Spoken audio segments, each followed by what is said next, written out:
പിതാവിൻ്റെയും പുത്രൻ്റെയും പരിശുദ്ധാത്മാവിൻ്റെയും നാമത്തിൽ ആമേൻ. ഓഗസ്റ്റ് 30 ശനിയാഴ്ച. അമ്മേ പരിശുദ്ധമേ, അമ്മേ പരിശുദ്ധമേ, ദൈവമാതാവേ, കൃപാസനത്തിലൂടെ ഞങ്ങൾക്കും ഞങ്ങളുടെ ദേശത്തിനും അമ്മ മധ്യസ്ഥം തേടി തന്ന എല്ലാ അനുഗ്രഹങ്ങൾക്കും കൃപകൾക്കും ഞങ്ങളിപ്പോൾ ഹൃദയം നിറഞ്ഞ നന്ദി പറയുന്നു. അമ്മേ പരിശുദ്ധമേ, അമ്മേ പരിശുദ്ധമേ, ദൈവമാതാവേ, 2004 ഡിസംബർ 7 ഉച്ചകഴിഞ്ഞ് 2:30 കൃപാസനത്തിൽ സംഭവിച്ച അമ്മയുടെ പ്രത്യക്ഷപ്പെടലിനെ കുറിച്ച് തിരുസഭയ്ക്ക് സമർപ്പിച്ചിരിക്കുന്ന പഠനരേഖകളുടെ മേൽ സഭാത്മകമായ പഠനം ആരംഭിക്കുവാൻ ഞങ്ങൾ പ്രാർത്ഥിക്കുന്നു. അമ്മേ പരിശുദ്ധമേ, ഭൂസ്വർലോകങ്ങളുടെ രാജ്ഞിയായ അങ്ങേയ്ക്ക് ഭൗമ സംരക്ഷണത്തിനായി പ്രപഞ്ച പ്രകൃതിയെ തന്നെ തിരുസഭ പ്രതിഷ്ഠിക്കുവാൻ ഈ പ്രത്യക്ഷീകരണം വഴി ഇടയാക്കണമേ. പരിശുദ്ധമേ, ജപമാല മാതാവേ, സകല കൃപാസനം പ്രാർത്ഥനകളോടും ചേർത്ത് ഞങ്ങളിപ്പോൾ പ്രാർത്ഥിക്കുന്ന ഈ കുടുംബത്തിന്റെ പ്രത്യേക നിയോഗം പറമക്കളെ,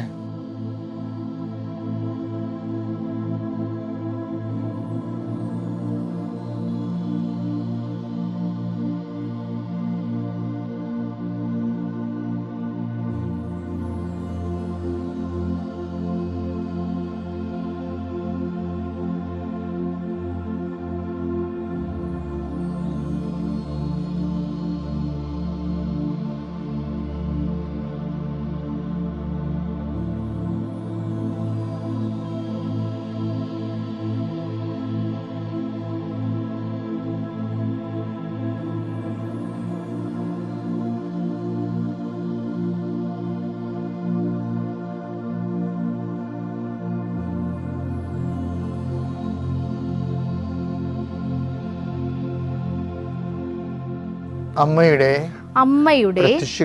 പ്രത്യക്ഷീകരണത്തിന്റെ ഈ അനുഗ്രഹവേളയിൽ ഞങ്ങൾക്ക് സാധിച്ചു തരുവാൻ കനിയണമേ. ആമേൻ. വിശ്വാസ പ്രമാണം. സർവശക്തനായ പിതാവും ആകാശത്തിന്റെയും ഭൂമിയുടെയും സൃഷ്ടാവുമായ ദൈവത്തിൽ ഞാൻ വിശ്വസിക്കുന്നു. അവിടുത്തെ ഏകപുത്രനും ഞങ്ങളുടെ കർത്താവുമായ ഈശോമിശിഹായിലും ഞാൻ വിശ്വസിക്കുന്നു. ഈ പുത്രൻ പരിശുദ്ധാത്മാവിനാൽ ഗർഭസ്ഥനായി കന്യകാമറിയത്തിൽ നിന്ന് പിറന്ന് പൊന്തിയോസ് പീലാത്തോസിന്റെ കാലത്ത് പീഡകൾ സഹിച്ച് കുരിശിൽ തറയ്ക്കപ്പെട്ട് മരിച്ച് അടക്കപ്പെട്ട് പാതാളങ്ങളിൽ ഇറങ്ങി മരിച്ചവരുടെ ഇടയിൽ നിന്ന് 3-ാം നാൾ ഉയർത്ത് സ്വർഗത്തിലേക്ക് എഴുന്നള്ളി സർവശക്തിയുള്ള പിതാവായ ദൈവത്തിന്റെ വലതുഭാഗത്തിരിക്കുന്നു. അവിടെ നിന്ന് ജീവിക്കുന്നവരെയും മരിച്ചവരെയും വിധിക്കുവാൻ വരുമെന്നും ഞാൻ വിശ്വസിക്കുന്നു. പരിശുദ്ധാത്മാവിലും ഞാൻ വിശ്വസിക്കുന്നു. വിശുദ്ധ കത്തോലിക്കാ സഭയിലും പുണ്യവാന്മാരുടെ ഐക്യത്തിലും പാപങ്ങളുടെ മോചനത്തിലും ശരീരത്തിന്റെ ഉയർപ്പിലും നിത്യമായ ജീവിതത്തിലും ഞാൻ വിശ്വസിക്കുന്നു. ആമേൻ. സുഖസ്ഥനായ ഞങ്ങളുടെ പിതാവേ, അങ്ങയുടെ നാമം പൂജിതമാകണമേ. അങ്ങയുടെ രാജ്യം വരണമേ. അങ്ങയുടെ തിരുമനസ് സ്വർഗത്തിലെ പോലെ ഭൂമിയിലും ആകണമേ. അന്നു വേണ്ടുന്ന ആഹാരം ഇന്ന് ഞങ്ങൾക്ക് തരണമേ.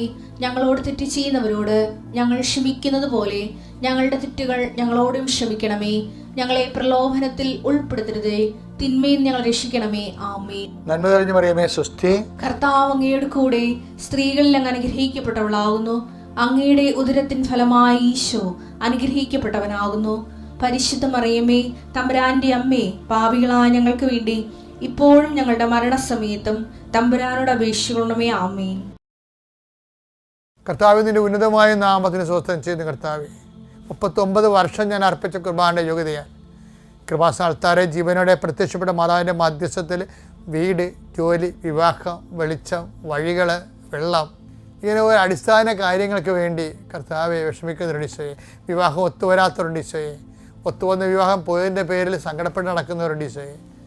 അതുപോലെ ഒത്തുവന്ന വിവാഹം നടത്തി കൊടുക്കാൻ വേണ്ടി സാമ്പത്തികമായ വിഷയങ്ങളിൽ ഓരോരോ വാതിലും മുട്ടിക്കൊണ്ടിരിക്കുന്നവരുണ്ട്. മുട്ടി പരാജയപ്പെട്ടിട്ട് മനസ്സും ശരീരം തളർന്ന് വീട്ടിൽ വന്ന് കർത്താവ് പരസ്പരം വഴക്കിടുന്നവരുണ്ട്. ഞാൻ അന്നേ പറഞ്ഞല്ലോ വിചാരിച്ചിട്ടുണ്ട്. നിങ്ങൾ ഒരു വഴക്കും ആരും തമ്മിലിടരുത്.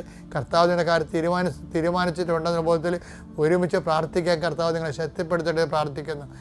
ഭവന നിർമ്മാണത്തിൻ്റെയും ഭവന പുനരുത്ഥാനത്തിൻ്റെയും കാര്യങ്ങൾക്ക് വേണ്ടി നിയമപരമായ തടസ്സങ്ങൾ നേരിടുന്നവരെ പ്രാർത്ഥിക്കുന്നു. ഇൻ്റർവ്യൂവിൻ്റെ ടെസ്റ്റുകളും കർത്താവ് ഒരുങ്ങുന്നതിനെ സംബന്ധിച്ച് പ്രാർത്ഥിക്കുന്നു. ഇൻ്റർവ്യൂവിന് ടെസ്റ്റിനും പങ്കെടുക്കുന്ന ഇന്നത്തെ പ്രത്യേക ദിവസത്തിൽ പങ്കെടുക്കുന്നവരെ സംബന്ധിച്ച് പ്രാർത്ഥിക്കുന്നു. അവർക്കെതിരെ വരുന്ന എല്ലാവിധ ചലഞ്ചുകളെയും വെല്ലുവിളികളെയും അതിജീവിക്കാനുള്ള പരിശുദ്ധ ദേവമാതാവ് സഞ്ചാരി മാതാവിൻ്റെ ശക്തി സാന്നിധ്യം അവിടെ ഉണ്ടാകണമെന്ന് പ്രാർത്ഥിക്കുന്നു. എൻ്റെ കർത്താവിൻ്റെ ഉന്നതമായ നാമത്തിൽ കൃപാസനത്താറെ ജീവനോടെ പ്രത്യക്ഷപ്പെട്ട പരിശുദ്ധയുടെ മാധ്യസ്ഥത നിങ്ങൾ അനുഗ്രഹിക്കപ്പെടട്ടെ. അതായത് നമ്മളെ ഈ സ്വർഗസ്ഥനായ പിതാവെന്ന് പറയുന്നത് ഒരു ശാന്തമഹാസമുദ്രം പോലെയാണ്. അതേപോലെ തന്നെ അറ്റ്ലാന്റിക് സമുദ്രവും. സ്വർഗസ്ഥനായ പിതാവിൽ അറ്റ്ലാന്റിക് സമുദ്രം, ദൈവാനുഭവത്തിൻ്റെ അറ്റ്ലാന്റിക് സമുദ്രമുണ്ട്, ശാന്തമഹാസമുദ്രമുണ്ട്. അതാണ് എനിക്ക് കുഴപ്പം തോന്നിയിരിക്കുന്നത്. അത്രയ്ക്ക് മനോഹരമാണ്. കാര്യം നമുക്ക് എത്ര ഓരോരോ ദിവസങ്ങളിൽ ഓരോരോ രൂപഭാവങ്ങളിലൂടെ സ്വർഗസ്ഥനായ പിതാവ് നമ്മളെ ഇങ്ങനെ ബലപ്പെടുത്തുകയും ശക്തിപ്പെടുത്തുകയും സംരക്ഷിക്കുകയും നമ്മളെ ഹുക്ക് ചെയ്ത് കൊണ്ടുപോവുകയും ചെയ്യും. അതാണ് സ്വർഗസ്ഥനായ പിതാവിൻ്റെ. എനിക്കാണത് അഭിഷേകം കിട്ടാൻ സാധ്യതയുള്ള പ്രാർത്ഥന. ഇപ്പം ഞങ്ങളുടെ സമയത്തൊക്കെ പറയുമ്പോൾ ഭയങ്കര കോമഡിയായിരുന്നു. പ്രാർത്ഥിക്കുകയെന്ന് വെച്ച് കഴിഞ്ഞാൽ അവിടെ ചില ആൾക്കാർക്ക് പുല്ലുവായും കെട്ടി രാവിലെ എഴുന്നേറ്റ് ഏതെങ്കിലും മുറി പോയിരുന്നിട്ട് വായു വലിച്ചു വിടാം, തിരിച്ചു വിടും. അപ്പം ഇതൊക്കെ ആരോ പ്രാർത്ഥനയാണെന്ന് ഇവരെ തലക്കയറ്റിയിരിക്കണ. കാരണം അതാണ് പ്രാർത്ഥന. കർത്താവ് നമ്മളെ പഠിപ്പിച്ച പ്രാർത്ഥനയ്ക്ക് ഒരു അത് ചെല്ലാനുള്ള ലൈസൻസ് കിട്ടിക്കഴിഞ്ഞാൽ അഭിഷേകം കിട്ടും.